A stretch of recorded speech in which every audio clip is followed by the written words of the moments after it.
50 বছরের লড়াই ধীরে ধীরে উঠে আসা বিশ্ব ক্রিকেটে নিজেদের জায়গা তৈরি করছিল বাংলাদেশ, আর একটি সিদ্ধান্ত থমকে দিল পুরো অগ্রযাত্রা।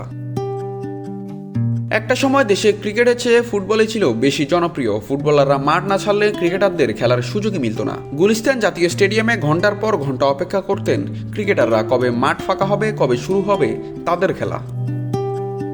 তবে সেই অবস্থা পেরিয়ে দীর্ঘ অক্লান্ত পরিশ্রমে টেস্ট মর্যাদা, নিয়মিত বিশ্বকাপ, 50 বছরে ধীরে ধীরে উন্নতি করে বিশ্বের 110টি ক্রিকেট খেলুড়ে দেশের মধ্যে বাংলাদেশ উঠে আসে তালিকার উপরের দিকে। কিন্তু সেই অবস্থান থেকে আসন্ন টি-20 বিশ্বকাপ নিয়ে সঠিক সিদ্ধান্ত নিতে পারেনি বাংলাদেশ ক্রিকেট বোর্ড, এমনটাই মনে করেন বিসিবির সাবেক পরিচালক আহমেদ সাজ্জাদুল আলম ববি।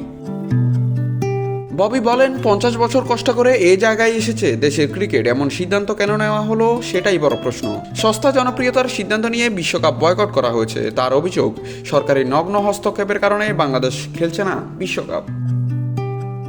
তিনি বলেন, ফিফা বা আইসিসি কেউই সরকারি হস্তক্ষেপ মানে না। বিসিবি নির্বাচন থেকে শুরু করে বিশ্বকাপে না যাওয়ার সিদ্ধান্ত সবই বেআইনি। আমরা ইমেজ সংকটে পড়ে গেলাম কিনা সেটাই ভয়।